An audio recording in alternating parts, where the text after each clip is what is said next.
Assalamualaikum, selamat sore Sobat Yobi Yosi dimanapun kalian berada.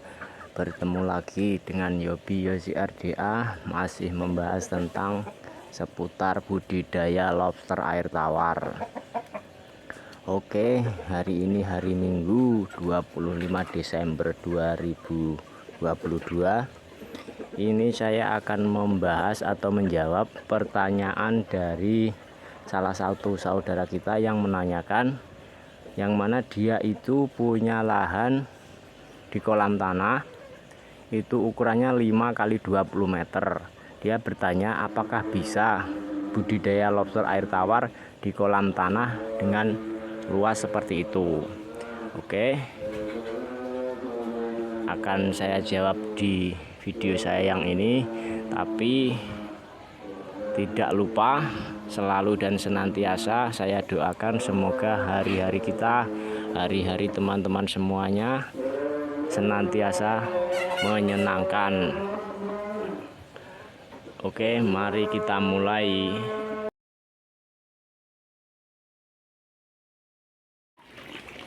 Sebelum saya masuk ke tema tentang budidaya budidaya lobster air tawar di kolam tanah, ini sedikit saya tambahkan atau saya jelaskan seperti yang hampir semuanya kita tahu, maksudnya hampir semua teman-teman sudah tahu lah, bisa dikatakan seperti itu, bahwasanya budidaya lobster air tawar itu secara teknis atau secara itu ada dua macam, yang mana salah satunya itu di pembesaran, terus satunya lagi itu dicetak bibit.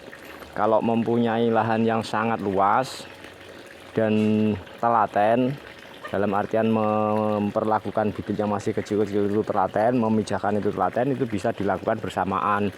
Jadi pembesaran dan pemijahan atau cetak bibit. Tapi kalau tidak telaten, ya kita sarankan di pembesaran, seperti yang salah satu teman kita menanyakan, yang mana medannya sangat luas, itu sangat cocok untuk main di pembesaran. Nah, karena yang ditanyakan itu medianya kolam tanah, kalau mau main di pembesaran itu bisa. Nah, ini sedikit saja saya sampaikan teknis-teknisnya. Jadi seperti ini kita fungsikan, ini ilustrasi saja supaya mudah dipahami. Katakanlah ini yang di dalamnya sini ini itu yang ada air. Jadi pembatas ini ditumpui tanah, yang mana fungsinya itu kalau lobster dari dalam kolam ini menepi, dia tidak bisa keluar karena ada pembatasnya ini. Pembatasnya ini harus keliling.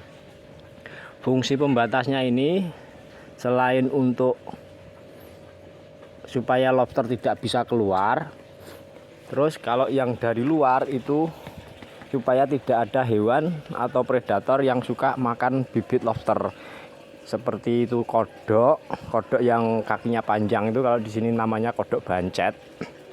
Terus ada lagi ular itu juga makan lobster, bibit yang kecil-kecil itu dia makan. Makanya kalau pakai media kolam tanah itu harus ada seperti ini pembatasnya, ini yang difungsikan untuk membatasi si lobster dan juga untuk mencegah adanya predator masuk. Terus kalau terlalu luas, misalkan 5 kali 20 itu kan terlalu panjang medannya, itu sebaiknya disekat jadi dua. Jadi dibagi dua, nanti jadinya kolamnya itu ukuran 5 kali 10 tapi 2 bagian. Nah, karena si teman kita ini bertanya, mungkin si teman kita itu belum tahu bahwasanya ada kalau budidaya lobster air tawar itu ada yang cetak bibit dan ada juga yang pembesaran. Nah, lahannya dia itu cocok untuk di pembesaran. Nah, kalau pembesaran itu katakanlah dia setar atau dia ngambil bibit dari tempat lain, itu yang ukuran 2 inci panjangnya. Kalau 2 inci itu panjangnya, kalau cm itu 5 cm. Itu usianya sekitar 3-4 bulan dari dia menetas sampai jauh 2 inci itu sekitar 4 bulan lah, bisa dikatakan seperti itu. Nah, kenapa tadi saya sarankan untuk menyekat jadi 2? Jadi setelah dia menabur bibit atau memasukkan bibit yang ukuran 2 inci, itu nanti sekitar 2 bulan setelah itu lobsternya kemungkinan kan sudah pada besar. Ada yang seukuran 3 inci atau lebih gitu, dan sudah bisa dideteksi atau mudah dideteksi jantan dan betinanya. Nah, karena saya sarankan untuk main di pembesaran, jantan dan betina di ukuran itu sebaiknya dipisah supaya tidak terjadi perkawinan dini dan supaya tidak merepotkan gitu loh. Jadi kalau jantan dan betina dipisah, itu pertumbuhan akan semakin baik. Karena apa? Karena lobsternya kan tidak berkonsentrasi untuk berproduksi gitu loh. Dia konsentrasinya di pertumbuhan, karena di dalam satu kolam semuanya jantan dan semuanya betina, kan dipisah jadi 2. Itu nanti akan sangat baik untuk pertumbuhannya. Nah, itu tadi yang saya bahas tentang keamanannya secara teknis kalau kita main pembesaran di kolam tanah seperti itu. Terus ini yang ingin saya tambahkan yaitu tentang air. Kalau airnya itu kondisinya air diam atau dari sumur ya, posisinya itu diam di kolam situ tidak bergerak, itu paling tidak 1 minggu sekali itu harus ditambahi air, harus ada air masuk gitu, air masuk yang baru. Terus yang diperhatikan itu juga ketinggian air. Ketinggian air kalau budidaya lobster dan budidaya ikan itu beda. Kalau budidaya lobster itu tidak memerlukan air yang debitnya banyak atau dalam artian tinggi. Dari dasar kolam sampai permukaan air itu tidak boleh terlalu tinggi. Cukup sekitar 30 cm, maksimal itu 40 cm itu sudah maksimal. Karena apa? Karena lobster itu kan aktivitasnya di dasar kolam, sedangkan kadar oksigen itu yang paling banyak itu di permukaan. Kalau terlalu tinggi dikhawatirkan di dasar kolam itu tidak banyak oksigen gitu loh, terlalu sedikit oksigen yang mana nanti akan menghambat atau mempengaruhi pertumbuhan si lobster gitu. Terus apa itu ya, kalau airnya itu bisa dikondisikan dalam keadaan bergerak, katakanlah lahannya si teman kita ini ada di sampingnya saluran. Itu biasa kita jumpai kalau di daerah pegunungan itu, di lereng gunung itu kan ada saluran air, entah itu dari sawah ataupun dari sumber, yang mana air itu bisa dialirkan masuk ke kolam terus dibuang, langsung terbuang lagi gitu kan bisa. Ada yang pernah saya dulu menjumpai seperti itu di daerah Dungus atau Kresek itu, tapi dia budidaya ikan nila. Jadi air dari sumber dari atas itu dimasukkan ke lahannya dia yang dia manfaatkan untuk pembesaran ikan nila, terus di bawah langsung keluar lagi. Jadi seperti teras iring itu, masuk kolam satu lagi, terus keluar lagi ke saluran pembuangan, yang mana saluran pembuangan itu milik bersama. Nah, kalau seperti itu medianya itu sangat bagus. Bahkan kalau memang ada di antara teman-teman yang menyimak video ini yang mungkin domisilinya di Madiun, Magetan atau Ponorogo punya media yang saya maksudkan ini tadi, bisa hubungi saya. Kita kerjasama dalam hal pembesaran lobster air tawar. Dan ini nanti bibit suplai dari saya di sini yang mencetak bibit, pembesarannya di situ, kita nanti bagi hasil kalau memang ada. Yang saya maksud kalau memang ada itu bukan kalau memang ada hasilnya ya, tapi kalau memang ada lahan yang seperti itu gitu loh. Kalau hasilnya ya saya optimis dan yakin pasti ada. Karena kalau medianya seperti itu pertumbuhannya sangat cepat.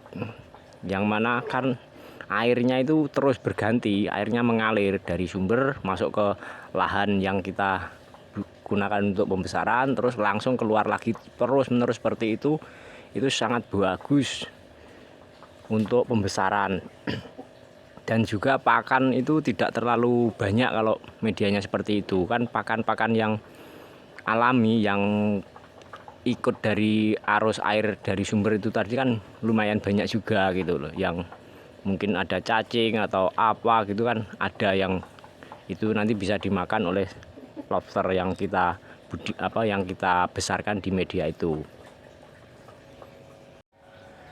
Terus saya tambahkan lagi, ini teknisnya untuk mengurangi panas di kolam tanah yang saudara kita tanyakan tadi. Jadi kalau kolam tanahnya itu mungkin di sekitarnya atau di tepi-tepinya itu ada pohon-pohon, misalkan katakanlah pohon pisang atau pohon apa gitu yang mungkin lahan itu di sekitar pekarangan, itu tidak dikasih paranet seperti ini tidak apa-apa, kan banyak pohon yang meneduhi kolam itu tadi. Tapi kalau medianya itu terkena sinar matahari langsung dan panas, sebaiknya di atasnya itu dikasih paranet seperti ini.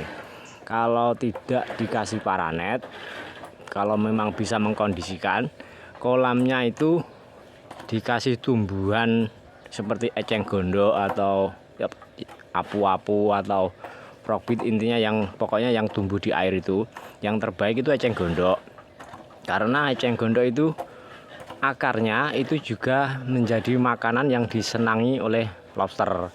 Dan kalau di tempat yang panas itu nanti pertumbuhan eceng gondoknya kan juga cepat ya, walaupun akarnya dimakan oleh si lobster tapi kan dia terus bertumbuh gitu loh, ada yang baru terus. Tapi kalau eceng gondok itu ditaruh di kolam yang mana di atasnya ada peneduhnya, kemungkinan pertumbuhannya itu kalah dengan cepatnya lobster memakan akar-akarnya itu tadi, yang akhirnya nanti akan mati gitu.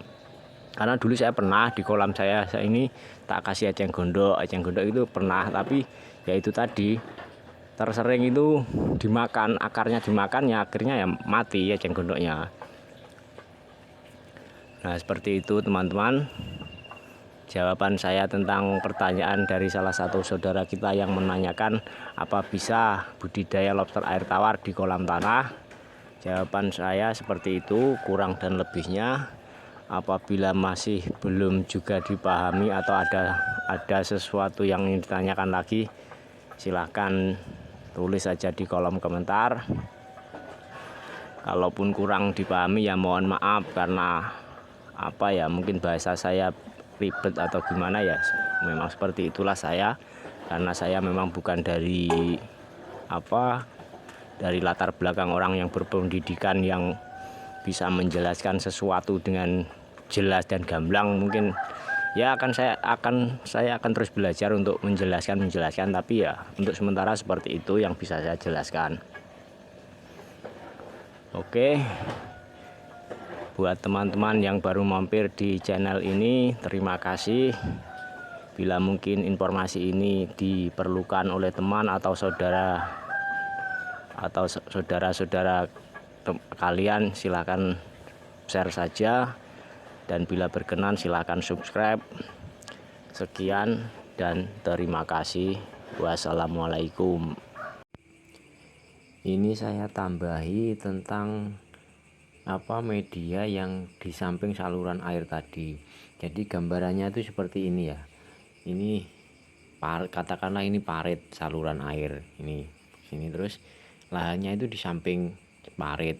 Jadi air dari saluran atau parit ini kita alirkan ke media kita, kolam-kolam gitu seperti ini, disetting seperti ini. Jadi air masuk ke sini, masuk ke sini, masuk ke sini, masuk ke sini, terus menerus gitu sampai di kolam yang terakhir, terus kita buang lagi, masuk lagi ke saluran air lagi. Karena yang saya bahas tadi kan, kalau di daerah pegunungan itu kan, di lereng gunung kan pasti aliran dari atas ya, otomatis kan masuk di sebelah atas ini, terus dari yang terakhir ini yang dibuang lagi ke saluran ini tuh bisa. Jadi air yang di kolam-kolam kita itu terus menerus berganti airnya gitu.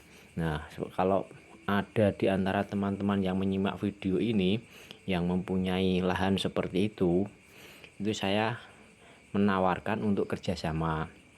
Jadi bibit itu dari saya, tidak beli, tapi nanti dibesarkan di tempatnya Anda, terus nanti kalau sudah besar panen kita bagi hasil gitu. Jadi bibitnya tidak usah beli, cuman Anda menyiapkan medianya gitu loh. Medianya itu dalam artian tanahnya sudah ada, terus nanti Anda bertanggung jawab dalam pemeliharaannya, terus sekat yang untuk tepinya itu juga Anda yang menanggung, karena memang itu kan media kita bersama ya. Karena saya kan sudah menanggung bibitnya dari saya, itu tidak usah beli, tapi ya itu tadi ya harus dirawat dengan baik supaya nanti ada hasilnya, dan hasilnya kita bagi dua. Oke, seperti itu saja informasi tambahan dari saya. Bila mungkin ada teman-teman yang domisili yang nggak jauh dari sini, mungkin Ngawi, Magetan, Ponorogo ataupun Madiun yang daerah timur itu, daerah Dungus, Kresek, Wungu, itu kan banyak juga area yang di pegunungan itu. Bisa hubungi saya di nomor saya yang saya tulis di video ini nanti, atau bisa cek aja di deskripsi. Oke, terima kasih.